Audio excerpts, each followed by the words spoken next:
పరలోకంలో తండ్రి కుడి పార్శ్వాన ఉన్నటువంటి యేసు ప్రభు తండ్రిని ఏమనాలి ఇప్పుడు? తండ్రి అయిన దేవుడు ఎవరికి తండ్రి? ఆత్మలకు తండ్రి. అంటే యేసు ప్రభు వారు కూడా తండ్రి ఉన్నాడు, ఆయన పరలోకమందు ఉన్నాడు. నిత్యుడిలో నుంచి వచ్చినటువంటి వారు మనం కూడా.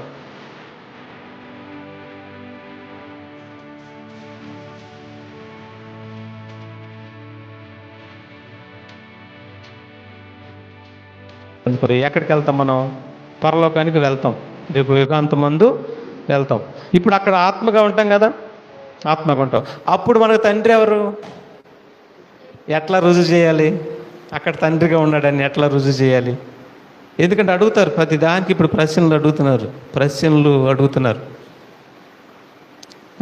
ఇప్పుడు మనం చనిపోతాం, దేవుడిని నమ్ముకొని యథార్థంగా బ్రతికి దేవుడి చిత్త ప్రకారం చనిపోతాం. చనిపోయిన తర్వాత మరి దేవుడి దగ్గరికి వెళ్తాం, రేపు ఏకాంతమందు ఈ దేవుడి దగ్గరికి వెళ్తాం. వెళ్ళిన తర్వాత అక్కడ మనం మరి తండ్రి దగ్గర మరి ఏమై ఉన్నాం, ఆయన ఏమనాలి అని అంటే ఒక మాట చూద్దాం జాగ్రత్తగా. 1 పేతురు పత్రిక 2:23 చూద్దాం. 1 పేతురు పత్రిక. పరలోకంలోకి వెళ్ళినాక కూడా ఆయన మనకు తండ్రిగా ఉన్నాడా అర్థం చేసుకోవాలి. ఎందుకంటే ఈనాడు చాలామంది తండ్రికి పుట్టలేదు, యేసుక్రీస్తు వారు కూడా తండ్రికి పుట్టలేదు, మనుషులు ఎవరు కూడా ఆయనకు పుట్టలేదు, మరి స్వయంభవులుగా ఉన్నారు అని మనం వింటాం. అంటే యేసు ప్రభు వారు తన అంతటిగా ఆయనే ఉన్నట్టు, దేవుడు ఆయన అంతటిగా ఆయనే ఉన్నట్టు, ఈయన తండ్రి అనే దేవుడు కన్నట్టుగా. కంఠం అంటే అర్థం ఏంటంటే ఆయన ఆత్మ, తండ్రి అనే దేవుడికి రూపం లేదు, ఆత్మ. ఈ ఆత్మలో విభజించుకున్నాడు, కుమారుడిగా విభజించుకున్నాడు. ఈ విభజించుకున్న దాన్నే కన్నాన్ అనే పేరు పెట్టాడు. ఎందుకంటే ఆయనలో నుంచి ఇచ్చిన భాగం కాబట్టి ఆయన తండ్రి, ఆయనేమో కుమారులు, బిడ్డలు అని అంటున్నాడు. వాళ్ళ కుటుంబం అంట, మనందరూ ఆత్మల కుటుంబం. తండ్రి ఆత్మ అయితే మన ఆయన నుండి వచ్చిన వారందరూ ఎవరు? ఆత్మలము. ఈ ఆత్మలకు కుటుంబం ఎవరు? హెడ్ తండ్రి. ఇప్పుడు చూద్దాం, ఇప్పుడు అర్థమైద్ది. 1 పేతురు పత్రిక 2:23. 1 పేతురు పత్రిక 2:23 మనం, ఆయన దూషింపబడి దూషింపబడలేదు, ఆయన శ్రమ పెట్టబడి బెదిరింపక న్యాయముగా తీర్పు తీర్చి దేవుడికి తను తాను అప్పగించుకొనును. ఎవరికి అప్పగించుకున్నాడు? న్యాయముగా తీర్పు తీర్చి దేవుడికి, అంటే తండ్రికి. యేసుక్రీస్తు వారికి తండ్రి ఉన్నాడు కదా, ఆయనకి ఆత్మను అప్పగించుకున్నాడంట. అంటే అప్పగించుకున్నాడంటే ఇప్పుడు పరలోకంలో తండ్రి కుడి పార్శ్వాన ఉన్నాడు. ఇప్పుడు పరలోకంలో తండ్రి కుడి పార్శ్వాన ఉన్నటువంటి యేసు ప్రభు తండ్రిని ఏమనాలి? ఇప్పుడు తండ్రిని ఏమనాలి? తండ్రి అనాలా, అనకూడదా? అనాలి, అంతే. ఇక అందులో అనుమానం లేదు, బైబిల్ చెప్పింది. తండ్రి అనాలి. అంటే పరలోకంలో తండ్రి ఉన్నాడు, తండ్రి కుడి పార్శ్వాన యేసుక్రీస్తు వారు ఉన్నారు. యేసుక్రీస్తు వారు తండ్రిని ఏమని పిలవాలి? ఇక్కడ ఏమన్నాడు? ఆత్మలకు తండ్రి అయినా అనే పదం ఆడాడు. చదువమ్మా. మీరు గొర్రెల వలె దారి తప్పిపోతురు కానీ మీ ఆత్మల కాపరియు అధ్యక్షుడినైనా ఆయన వైపునకు మళ్ళీ ఉన్నారు. చూసారా, ఇక్కడ యేసుక్రీస్తు వారు తండ్రి, ఆత్మలకు తండ్రి అయిన ఆయన యొద్దకు వెళ్ళాడు, ఆయనకు అప్పగించుకున్నాడంట తన ఆత్మను. అంటే తండ్రి అయిన దేవుడు ఎవరికి తండ్రి? ఆత్మలకు తండ్రి. రేపు మనం చనిపోయిన తర్వాత, దేవుడి కోసం బ్రతికి చనిపోయిన తర్వాత తండ్రి అయిన దేవుడి దగ్గరికి వెళ్ళాలి, పరలోకానికి వెళ్ళాలి. పరలోకానికి వెళ్ళిన తర్వాత అక్కడ ఆత్మలకు తండ్రి అంట ఆయన మనకి. అక్కడ ఆయన మనకి ఆత్మలకి తండ్రి అంట. చూడండి, ఇంకో మాట చూద్దాం. లూకాసు వార్త 23:46. లూకాసు వార్త 23:46 చూద్దాం ప్రియమైన బిడ్డలారా. అప్పుడు యేసు గొప్ప శబ్దంతో కేక వేసి తండ్రి ఏమని పిలుస్తున్నాడు? తండ్రి అని పిలుస్తున్నాడు. తండ్రి అని పిలుస్తూ నీ చేతికి నా ఆత్మను అప్పగించుకొనుచున్నాను అన్నాడు. అంటే యేసుక్రీస్తు వారు తండ్రి అయిన దేవుడికి చేతికి ఆత్మను అప్పగిస్తున్నాడంట. తీసుకున్నాడు, ఆయన్ని తీసుకుని ఎక్కడ కూర్చోబెట్టుకున్నాడు? ఆయన కుడి పార్శాన కూర్చోబెట్టుకున్నాడు. అంటే ఇప్పుడు పరలోకంలో తండ్రి ఉన్నాడు, తండ్రి కుడి పార్శాన యేసుప్రభు వారు ఉన్నాడు. ఇప్పుడు ఆ యేసుప్రభు వారికి పరలోకంలో ఆ పక్కన తండ్రి ఏమవుతాడు, దేవుడు ఏమవుతాడు అంటే తండ్రి. ఆ పదం కూడా వచ్చింది మనకి. ఇప్పుడు చూద్దాం ఇంకో మాట. అపోస్తుల కార్యాలు 7:59 కూడా చూద్దాం ఒకసారి. అపోస్తుల కార్యాలు 7:59 వచ్చిన.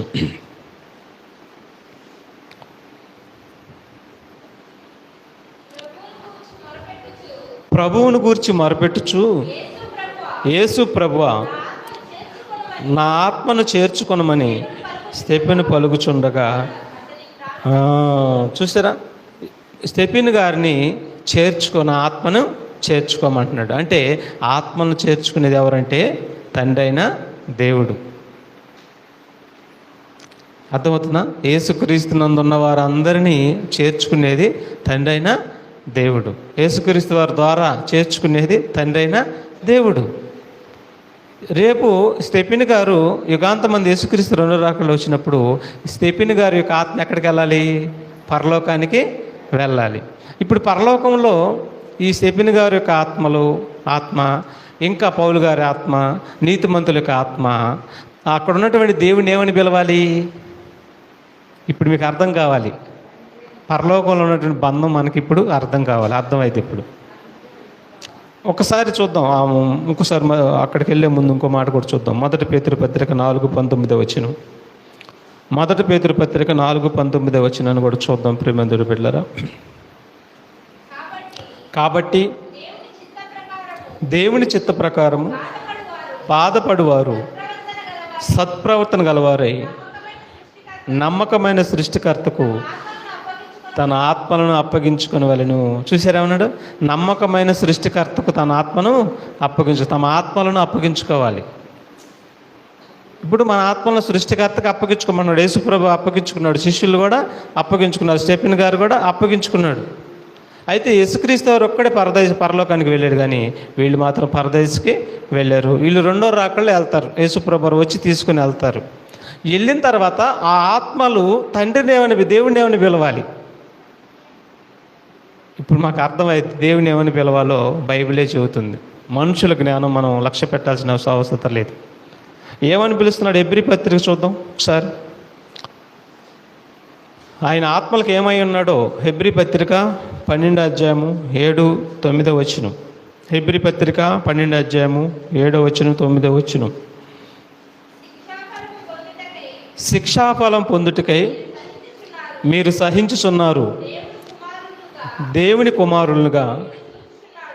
దేవుడు కుమారులుగా మిమ్మల్ని చూచుచున్నాడు. తండ్రి శిక్షింపని కుమారుడు ఎవరు?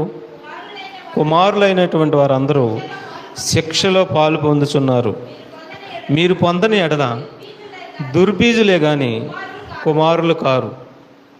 9 వారు. మరియు శరీర సంబంధమైన తండ్రులు తనకు శిక్షకులై ఉండిరి,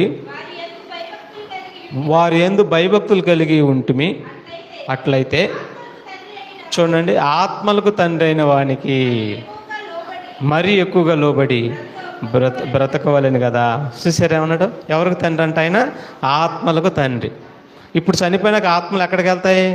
తండ్రి దగ్గరికి వెళ్తాయి. ఇప్పుడు ఆ తండ్రి, ఆ ఆత్మలకి తండ్రి ఎవరు చెప్పండి? ఎవరు? యెహోవా దేవుడు, అంటే తండ్రి. అందరికీ తండ్రి అనే దేవుడు ఒక్కడే. రేపు పరలోకంలో ఆత్మలు వెళ్తాయి కదా, ఆ ఆత్మలకు తండ్రి ఎవరు? దేవుడు. చూసారా? అంటే పరలోకంలో కూడా ఒక కుటుంబం ఉందని చెప్పాడు కిందాక. పరలోకంలో కూడా ఏ తండ్రిని బట్టి కుటుంబంగా పిలువబడుతున్నారు అంటే మన అందరం కూడా ఆయన్ని బట్టి ఆయన కుటుంబంగా, ఆయన బిడ్డలుగా పిలువబడుతున్నాం. రేపు మనం చనిపోయి తిరిగి లేచినా కూడా అక్కడ ఆత్మలకు తండ్రి అయిన దేవుడు అంట ఆయన. కాబట్టి ఆయన తండ్రిగా మనకు కనిపిస్తున్నాడు, మనం ఆయన కుటుంబంగా కనిపిస్తున్నాం. ఆత్మలోగా రేపు చనిపోయి వెళ్ళినా కూడా అక్కడ తండ్రి ఆయన ఉన్నాడు, ఆయన కుటుంబంగా మనం ఉంటాం. చూసారా? కాబట్టి ఇది నిజం. ఆత్మలకు తండ్రి అయిన దేవుడు అంటున్నాడు, ఆత్మలకు తండ్రి అయిన దేవుడు ఆయన. కాబట్టి మనందరం కూడా ఆయన కుమారులమి, ఆయన బిడ్డలమైతే మన రేపు చనిపోయినాక మన ఆత్మలకి తండ్రి అయిన దేవుడు ఒక్కడే. ఆయన పరలోకమందు ఉన్నాడు. ఇక మత్తయి సువార్త 23:9 కూడా మనం చూద్దాం. మత్తయి సువార్త 23:9 కూడా మనం చూడగలిగితే ప్రియమైన దేవుడు బిడ్డలారా, చూడండి ఏమంటున్నాడు. యేసు ప్రభు వారు కూడా సాక్ష్యం ఇస్తున్నాడు, మంచి మాట చెప్తున్నాడు. చూడండి, మీరైతే బోధకులని పిలువబలొద్దు, ఒక్కడే మీ బోధకుడు, మీరందరూ సహోదరులు, మరియు భూమి మీద ఎవరికైనాను తండ్రి అని పేరు పెట్టవద్దు, ఒక్కడే మీ తండ్రి.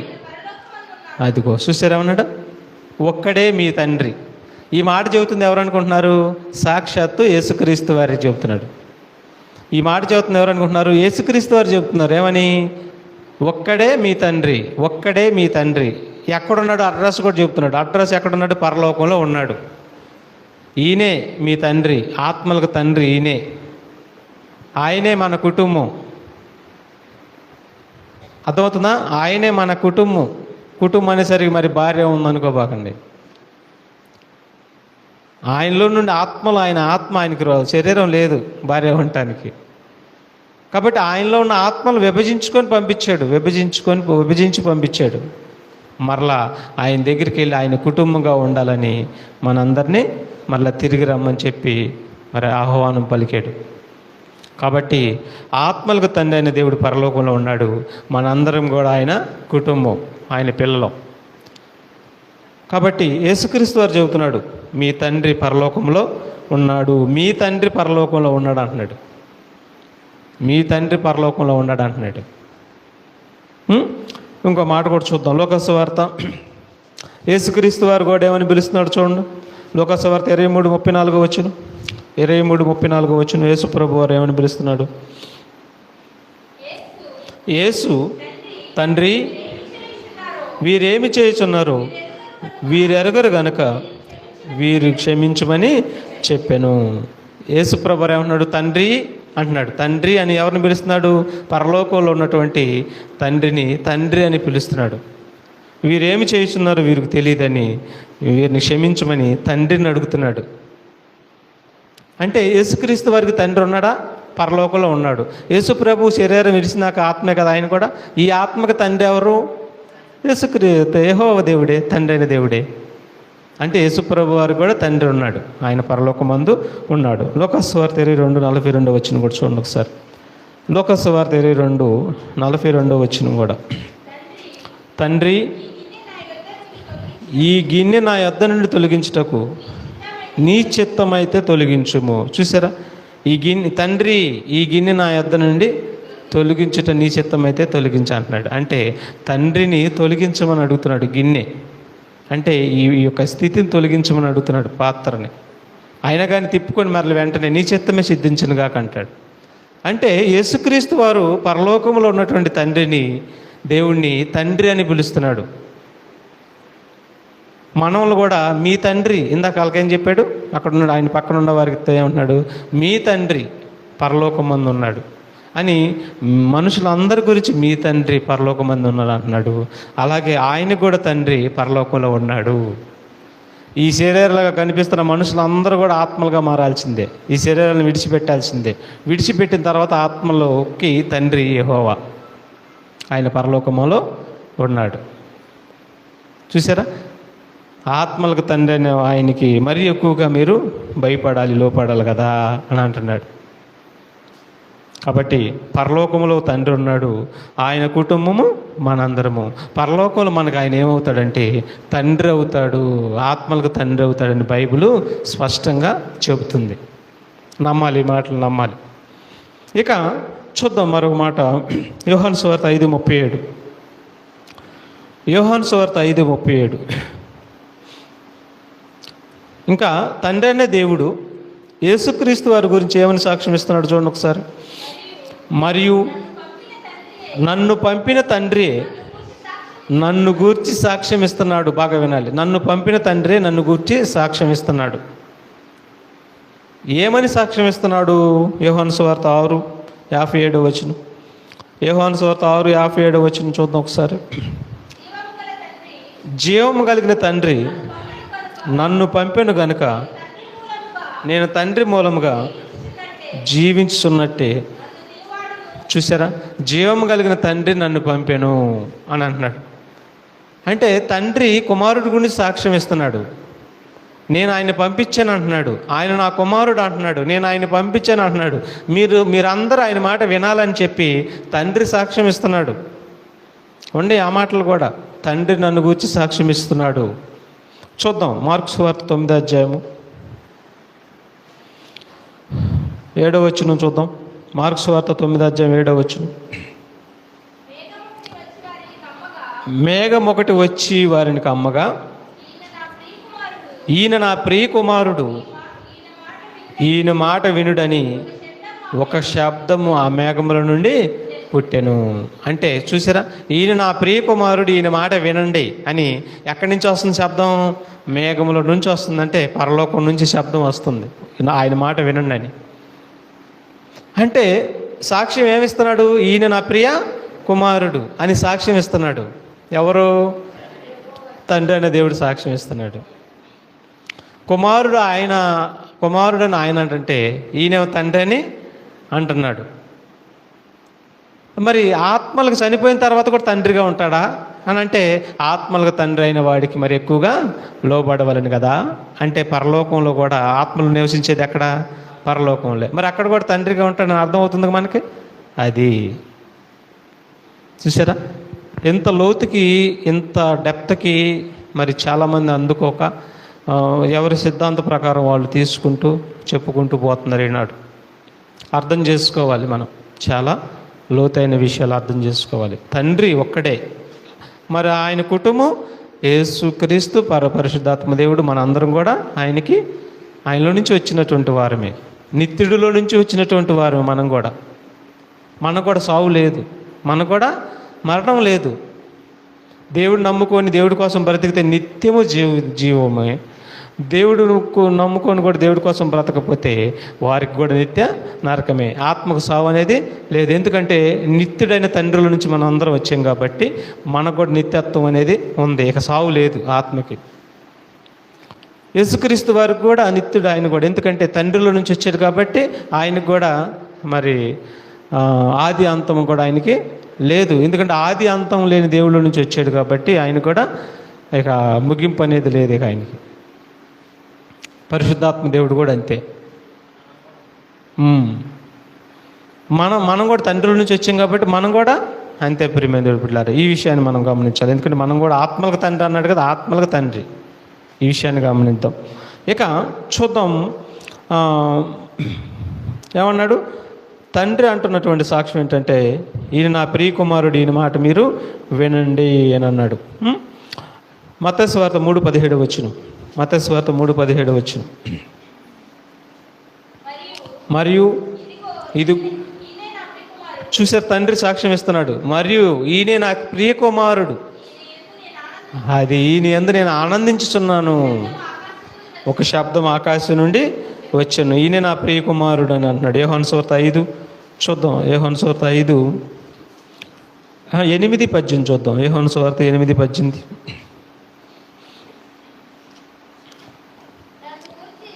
నన్ను గూర్చి మరలా చదవాలి. యోహాను సువార్త 8:18 వచ్చును. నన్ను గూర్చి నేను సాక్ష్యము చెప్పుకొని వాడను. చూసారా, కొనువాడను. నన్ను పంపిన తండ్రియు నన్ను గూర్చి సాక్ష్యం ఇచ్చుచున్నాడని చెప్పుచున్నాడని చెప్పాను. చూసారా ఏమన్నాడు అంటే, తండ్రి అయిన దేవుడు యేసు గురించి సాక్ష్యం ఇస్తున్నాడు. ఏమని సాక్ష్యం ఇస్తున్నాడు? నేను ఆయన్ని పంపానని, ఆయన నా ప్రియ కుమారుడని సాక్ష్యం ఇస్తున్నాడు. మీరు ఆయన మాట వినండి అని చెప్తున్నాడు. అంటే ఇక్కడ తండ్రి అయిన దేవుడు సాక్ష్యం ఇస్తున్నాడు, ఆయన నా ప్రియ కుమారుడు, మీరు ఆయన మాట వినండి. మరి యేసుప్రభు వారు ఏమని సాక్ష్యం ఇచ్చాడు?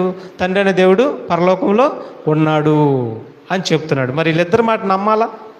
వీళ్ళిద్దరి మాట నమ్మాలా లేకపోతే ఈనాడు మనుషుల మాట నమ్ముదామా? చెప్పండి. దేవుడు చెప్పాడు కాబట్టి దేవుడి మాట మనం నమ్మాలి.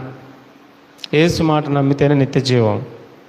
ఆయన పంపినటువంటి తండ్రిని మాట నమ్మితేనే మనకు నిత్య జీవము. పరిశుద్ధాత్మ దేవుడు రాయించిన మాటలు నమ్మితేనే నిత్య జీవము. అంతేగాని కల్పించబడిన ఏ ఉపదేశానికి మనం మల్లుకున్నా కానీ పోతాం, నరకానికి పోతాం. అందుకని అందరికీ తండ్రి అనే దేవుడు ఒక్కడే.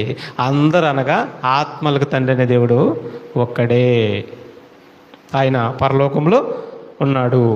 ఇక రోమపత్రిక, ఇక పరిశుద్ధాత్మ గురించి కూడా, పరిశుద్ధాత్మ దేవుడు ఆయనకి ఏమవుతాడు? ఆయన ఆత్మ, ఆయనకు రూపం లేదు. ఈ పరిశుద్ధాత్మ దేవుడు తండ్రి అనే దేవుడికి ఏమవుతాడో కూడా మనకి ఇక్కడ సెలవిస్తుంది వాక్యం, లేఖనాలు. రోమపత్రిక 8:15-16 రాసుకోండి. ఏలి అనగా మరలా భయపడటకు మీరు దాస్యపు ఆత్మను పొందలేదు కానీ దత్తపుత్ర ఆత్మను పొందితిరి. ఆ ఆత్మను కలిగిన వారమై మనము అబ్బా తండ్రి అని మొరపెట్టుచున్నాము. మనము దేవుని పిల్లలమని ఆత్మ తానే మన ఆత్మతో కూడా సాక్ష్యం ఇచ్చుచున్నాడు. పరిశుద్ధాత్మ దేవుడు ఏమని సాక్ష్యం ఇస్తున్నాడు? మనము అంటే ఆయన మన ఆత్మతో సాక్ష్యం ఇస్తున్నాడు. మనము దేవుడి పిల్లలమి అని పరిశుద్ధాత్మ దేవుడు సాక్ష్యం ఇస్తున్నాడు. అర్థమవుతుందా? ఇప్పుడు ఎంతమంది సాక్ష్యాలు వస్తున్నాయి? తండ్రి అని దేవుడు ఇచ్చాడు. ఏమని? యేసుక్రీస్తు వారు నా ప్రియ కుమారుడు, ఆయన మాట వినండి. యేసుప్రభు వారు ఎవరి గురించి సాక్ష్యం ఇచ్చాడు? తండ్రి అయిన దేవుడు గురించి సాక్ష్యం ఇచ్చాడు. ఇప్పుడు పరిశుద్ధాత్మ దేవుడు ఎవరి గురించి సాక్ష్యం ఇస్తున్నాడు? మనము దేవుని పిల్లలము అంటున్నాడు. మరి తండ్రిని ఏమని పిలుస్తున్నాడు? తండ్రి అని మొరపెట్టు తన కుమారుని ఆత్మను మన హృదయంలోనికి పంపాను అని అంటాడు. గలతీ పత్రిక చూడండి ఒకసారి. గలతీ పత్రిక 4:5. గలతీ పత్రిక 4:5. అయితే కాలము పరిపూర్ణమైనప్పుడు దేవుడు తన కుమారుణ్ణి పంపెను. ఆయన స్త్రీ యందు పుట్టి మనం దత్తపుత్రులం కావాలని ధర్మశాస్త్రముకు లోబడిన ఉన్న వారికి విమోచించుటకై ధర్మశాస్త్రముకు లోబడిన వాడు ఆయను. మరియు మీరు కుమారులై ఉన్నందున మనం ఎవరు అంట? కుమారులు అంట. ఎవరికి? తండ్రి అయిన దేవుడికి మనందరం కూడా కుమారులు అంట. మీరు కుమారులై ఉన్నందున నాయన తండ్రి అని మొరపెట్టు తన కుమారుని ఆత్మను దేవుడు తన హృదయంలోనికి పంపెను. యేసు ప్రభునేమో లోకంలోనికి పంపాడు. తన కుమారుని ఆత్మ అంటే పరిశుద్ధాత్మని మన హృదయంలోనికి పంపెను అంటున్నాడు. అంటే పరిశుద్ధాత్మ దేవుడు కుమారుడు అంట. ఇక్కడ రాయబడిన ప్రకారం, మన సొంత జ్ఞానం ఏం ప్రయోగిస్తలేదు, ఇక్కడ రాయబడిన ప్రకారం ఈయన తండ్రిని ఏమని పిలుస్తాడంట? నాయన తండ్రి అని మొరపెట్టు తన కుమారుని ఆత్మ అంటే మొరపెడతాడంట. ఈయన కూడా ఏమని? తండ్రికి మొరపెడతాడంట. నాయన తండ్రి అని మొరపెడతాడంట.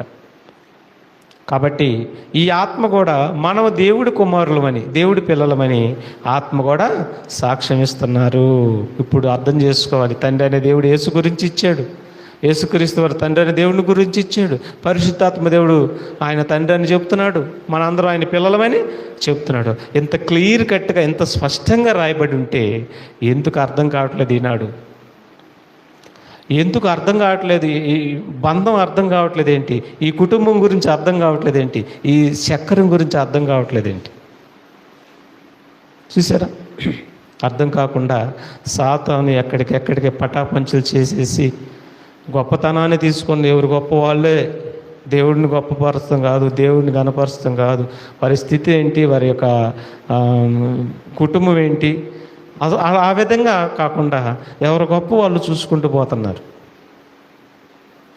అందుకని చాలా ప్రమాదం ఉంటుంది.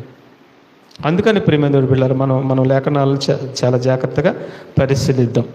ఇక యేసుక్రీస్తు వారు మనుషులందరిని ఉద్దేశించి కొన్ని మాటలు చెబుతున్నాడు. మనుషులను ఉద్దేశించి ఆయన నమ్ముకుంటే, ఎవరైతే యేసుప్రభుని నమ్ముకుంటారో, ఎవరైతే బాప్తీసం తీసుకుంటారో, ఎవరైతే ఆయన కోసం బ్రతుకుతారో వారిని ఉద్దేశించి, మనుషులందరిని ఉద్దేశించి ఏమని మాట్లాడుతున్నాడో మత్తయి సువార్త 5:16. మత్తయి సువార్త 5:16 మీరు స్పష్టంగా రాసుకోవాలి. మనుషులందరినీ ఉద్దేశించి తండ్రి ఎవరని చూపిస్తున్నాడు చూడండి. యేసుక్రీస్తు వారు ఎవరని చూపిస్తున్నాడు చూడండి మనుషులందరికీ. మనుషులు మీ సత్క్రియలను చూసి పరలోకమందున్న మీ తండ్రిని ఆలోచించండి. ఇక్కడ పరలోకమందున్న మీ తండ్రిని అంటున్నాడు. ఈయన పక్కన ఉన్నాడు యేసుప్రభు అంటుంది ఈ మాట, పరలోకమందున్న మీ తండ్రిని అంటున్నాడు. అంటే అక్కడ నమ్మిన వారిని ఉద్దేశించి మాట్లాడుతూ, శిష్యులను ఉద్దేశించి మాట్లాడుతూ ఏమంటున్నాడంటే పరలోకమందున్న మీ తండ్రి అంటున్నాడు. అంటే మనుషులకి తండ్రి ఎవరు? ఆయన నమ్మిన వారికి తండ్రి ఎవరు? పరలోకంలో ఉన్నాడంట. మరి యేసుప్రభు వారు తండ్రి కాడా? తండ్రి ఆయనైతే నేనే ఆయన అనేవాడు కదా, అనేవాడు.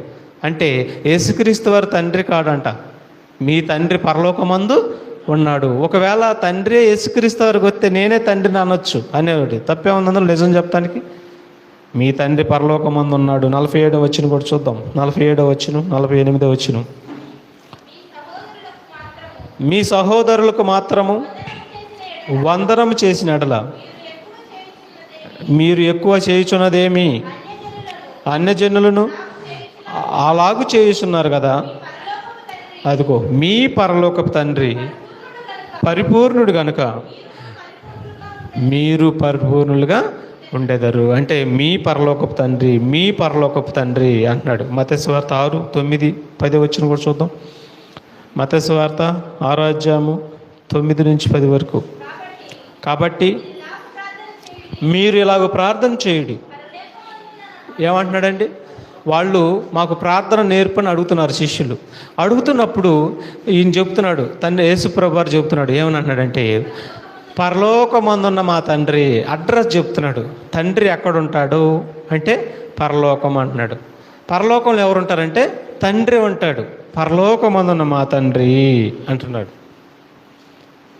అంటే మనుషులందరికీ తెలియదు తండ్రి ఎక్కడుంటాడో, తెలియదు. యేసుక్రీస్తు వారు వచ్చిన తర్వాత పరలోకమందున్న దేవుడు మనుషులకు ఏమవుతాడో స్పష్టంగా క్లియర్ కట్గా చెప్పాడు, బయలుపరిచాడు. ఆయన మనసుని, ఆయన గుణగణాలని బయలుపరిచాడు యేసుక్రీస్తు వారు వచ్చి. అందుకని పరలోకంలో తండ్రి ఉన్నాడు. పరలోకంలో ఉన్న మా తండ్రి అని అనమంటున్నాడండి. 15వ వచనం కూడా చూద్దాం. 15వ వచనం.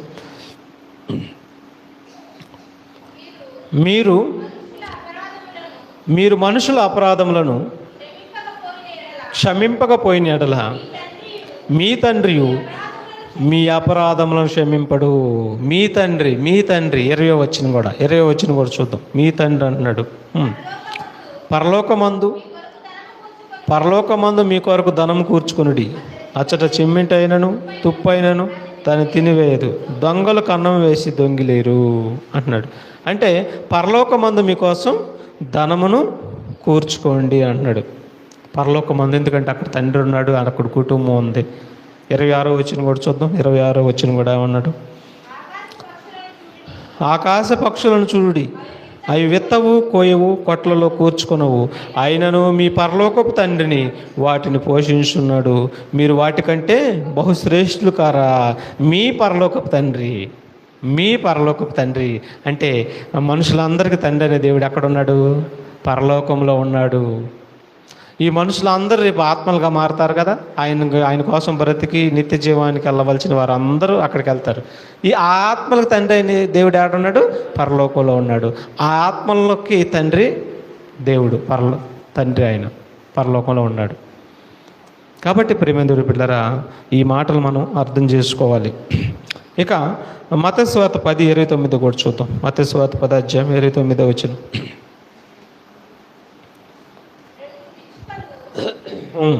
రెండు పిచ్చుకలు కాసుకు అమ్ముడు పడును కదా, అయినను మీ తండ్రి సెలవు లేక వాటిలో ఒకటైనను నేల పడదు. చూసారా? మీ తండ్రి యేసుక్రీస్తు వారికి తండ్రి అనే దేవుడు పరలోకంలో ఉన్నాడు. యేసు ప్రభు సాక్ష్యం ఇస్తున్నాడు. యేసుక్రీస్తు వారు నా కుమారుడని తండ్రి అనే దేవుడు సాక్ష్యం ఇస్తున్నాడు. పరిశుద్ధాత్మ దేవుడు తండ్రి పరలోకంలో ఉన్నాడని, మనందరం ఆయనకు కుమారులు అని పరిశుద్ధాత్మ దేవుడు సాక్ష్యం ఇస్తున్నాడు. యేసుక్రీస్తు వారు మనుషులందరిని ఉద్దేశించి మాట్లాడుతూ మీ తండ్రి మీ తండ్రి మీ తండ్రి పరలోకంలో ఉన్నాడు, పరలోకంలో ఉన్నాడు, మనందరి తండ్రి పరలోకంలో ఉన్నాడని యేసుక్రీస్తు వారు అందరికీ చెబుతున్నాడు. ఆత్మలకు తండ్రి అయిన వాడు, ఆత్మలకు తండ్రి అయిన దేవుడు పరలోకంలో ఉన్నాడు అంటున్నాడు. అంటే మన ఆత్మలకు తండ్రి అయిన దేవుడు ఎక్కడున్నాడు? పరలోకంలో ఉన్నాడు. ఇప్పుడు మనం రేపు చనిపోయినాక దేవుడి కోసం బ్రతికి దేవుడి చిత్తాన్ని నెరవేరిస్తే ఎక్కడికి వెళ్ళాలి? మనం పరలోకానికి వెళ్ళాలి. ఎందుకు వెళ్ళాలి? ఎవరున్నారని వెళ్ళాలి, అంతేనా? చూసారా? ఎందుకు వెళ్ళాలి? ఎవరున్నారని వెళ్ళాలి? దేవుడు ఉన్నాడని, అక్కడ కుటుంబం ఉందని వెళ్ళాలి. ఆ కుటుంబంగా మనం కూడా ఉండడానికి వెళ్ళాలి. చూసారా? ఈ విషయం చాలామందికి అర్థం కాక, ఈ విషయం అర్థం కాక కొంతమంది ఏమంటారంటే తండ్రి అయిన దేవుడే యేసుగా వచ్చాడు, తండ్రి అయిన దేవుడే పరిశుద్ధాత్మ దేవుడిగా వచ్చాడు అని చెప్పి చాలామంది అంటాం, మనం వింటాం. ప్రియమైన బిడ్డలారా, కాదు. ఈ విషయాన్ని మనం గమనిద్దాం. ఇక మత్తయి సువార్త చూద్దాం, 23:8-9 వచనాలు కూడా చూద్దాం. మత్తయి సువార్త 23:8-9 వచనాలు కూడా మనం చూడగలిగితే, మీరైతే బోధకులని పిలువబడొద్దు, ఒక్కడే మీ బోధకుడు, మీరందరూ సహోదరులు, మరియు భూమి మీద ఎవరికైనాను తండ్రి అని పేరు పెట్టవద్దు, ఒక్కడే మీ తండ్రి, ఆయన పరలోకమందు ఉన్నాడు. అంటే తండ్రి అని పేరు పెట్టొద్దంటే మరి ఏ తండ్రి అని అనుకోవద్దు. ఇక్కడ పౌలు గారు విషయంలో తిమోతిని నేను కన్నాను అన్నాడు. తిమోతిని నేను కన్నాను అన్నాడు. ఇప్పుడు తిమోతి పౌలు గారిని ఏమనాలి? ఆత్మీయంగా ఏమనాలి? నన్ను కన్న తండ్రి అని అనాలి. ఆ భావంతో కాదు ఈయన పిలవాల్సింది. ఈయన కన్న తండ్రి పరలోకంలో ఉన్నాడు. భూమి మీద అలాంటి తండ్రి అని ఎవరికే పేరు పెట్టొద్దు, అది అర్థం. కాబట్టి భూమి మీద మీకు తండ్రి అని ఎవరికి పేరు పెట్టొద్దు, మీ తండ్రి పరలోకమందు ఉన్నాడు. అంటే మనుషులందరికీ తండ్రి పరలోకమందు ఉన్నాడు. ఆయనకి మనం తండ్రి అయితే మనం ఆయనకి పిల్లలము. యేసుప్రభువుకి ఆయన తండ్రి అయితే యేసుప్రభు ఆయనకు కుమారుడే. అంటే కన్న కుమారుడే కదా. అంటే తండ్రితో సమానంగా ఉన్నాడా? కుమారుడైతే ఎట్లా ఉన్నాడు? ఒకసారి ఆలోచిద్దాం. తండ్రితో సమానంగా ఉన్నాడా? కుమారుడైతే ఎట్లా ఉన్నాడు? తండ్రే కదా, కుమారుడే కదా. అందు తగ్గించేదేం లేదు, హెచ్చేదేమీ లేదు.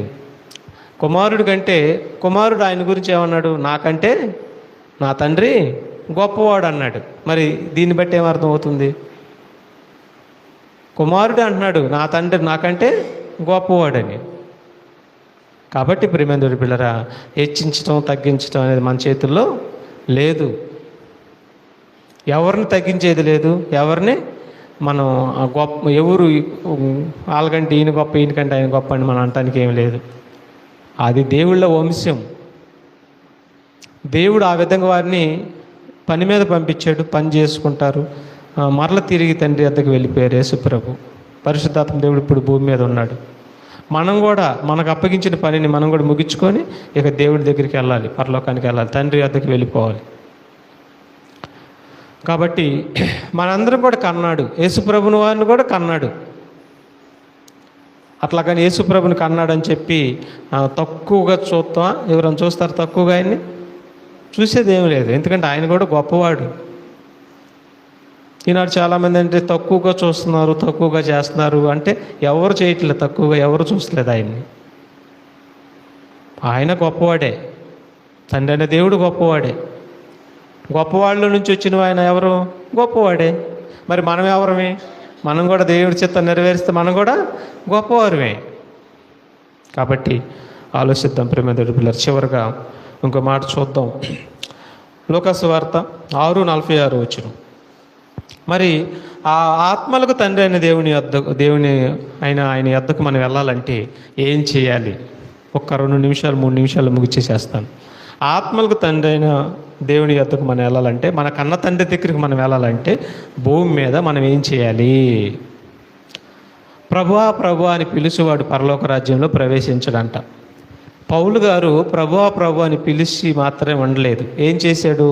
ప్రతిరోజు సువార్తని ప్రకటన చేశాడు, ఆత్మలని రక్షించాడు. అంటే పాపంలో ఉన్నవారిని రక్షిస్తూ ప్రార్థన చేశాడు. ఈనాడు చాలామంది ఏం చేస్తున్నారంటే పెదవులతో గనపరుస్తాం, ప్రభువా ప్రభు అని పిలుస్తాం, పని మానేయటం, అంటే సువార్త చెప్పటం మానేయటం. ఇలాంటి వారిని అందరిని ఏమన్నాడు చూడండి ఒకసారి. ప్రార్థన చేయొద్దని అంటలా దేవుడు. ప్రార్థన చేయాలి. ఎలా చేయాలి? పని చేసి ప్రార్థన చేయాలి. ఇప్పుడు మనం ఒక 5 దగ్గరికి పనికి వెళ్తాం. ఉదాహరణకి పనికి వెళ్ళిన తర్వాత ఉదయం నుంచి సాయంత్రం పని చేస్తాం. సాయంత్రం ఏం అడుగుతాం మనం? డబ్బులు అయ్యాయా అని అడుగుతాం. అంతేనా? అంటే పని చేసి అడుగుతున్నాం కదా. పని చేయకుండా ఉదయం వెళ్ళి సాయంత్రం దాకా మా మేస్త్రి గొప్పోడు, మా మేస్త్రి గొప్పోడు, మా మేస్త్రి గొప్పోడు అని ఆయన దగ్గరికి కూర్చున్నారు అనుకో, ఏమంటాడు? అయ్యా నేను గొప్పవాడినే కానీ నువ్వు ఇంటికి వెళ్ళాయా అని అంటాడు. అలాగే యేసుప్రభు తండ్రి అయిన దేవుడు గొప్పవాడే, కానీ పని అప్పగిచ్చాడు.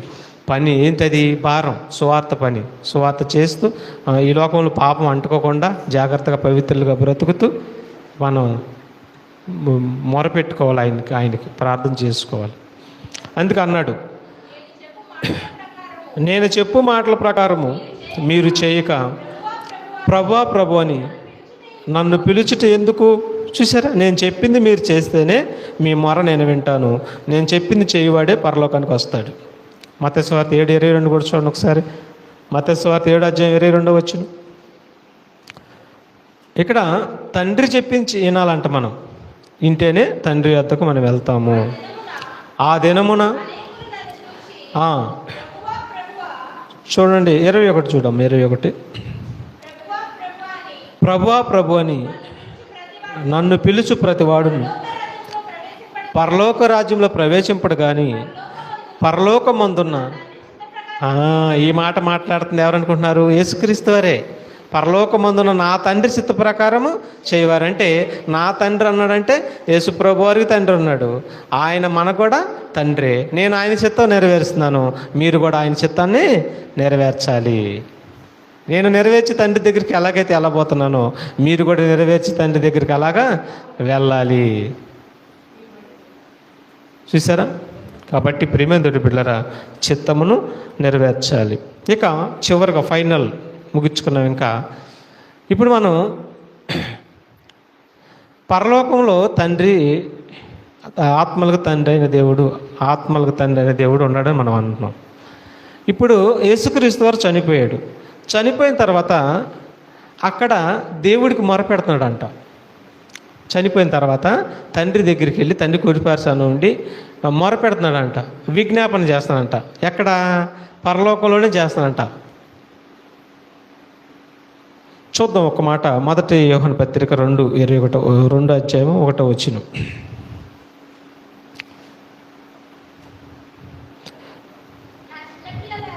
నా చిన్నపిల్లలారా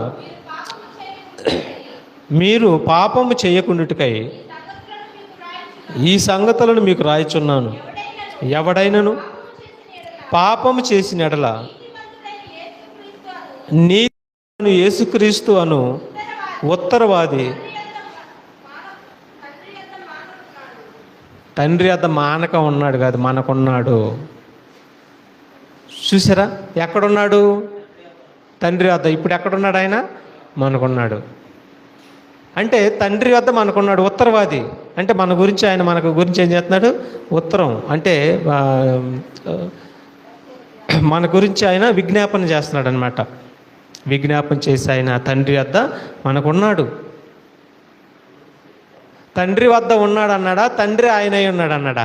తండ్రి వద్ద మన ఉన్నాడు. ఇప్పుడు తండ్రి వద్ద మనందరి గురించి ఉత్తరవాదిగాను విజ్ఞాపన చేసేవాడిగాను ఆయన ఉన్నాడు. అంటే ఇప్పుడు యేసుక్రీస్తుకి పరలోకంలో తండ్రి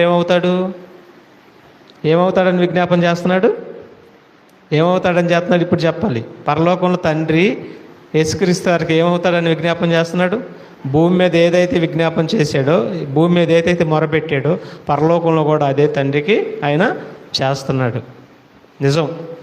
ఇంకో మాట కూడా చూద్దాం. రోమపత్రిక 8:32-34 కూడా చూద్దాం. రోమపత్రిక 8వ అధ్యాయము 32-34 వచనం. తన సొంత కుమారుణ్ణి అనుగ్రహించుటకు, బాగా వినండి, ఇక్కడ సొంత కుమారుడు అన్నాడు. సొంత కుమారుడు ఎక్కడ కుమారుడిగా ఉన్నాడు? పరలోకంలో కూడా ఆయన సొంత కుమారుడిగా ఉన్నాడు. ఆయనను ఇస్తానికి అనుగ్రహించటం అంటే ఇవ్వటం. ఇస్తానికి వెనుక తీయక మనందరి కొరకు ఆయన అప్పగించిన వాడు ఆయనతో కూడా సమస్తమును మనకెందుకు అనుగ్రహింపడు? చదువు.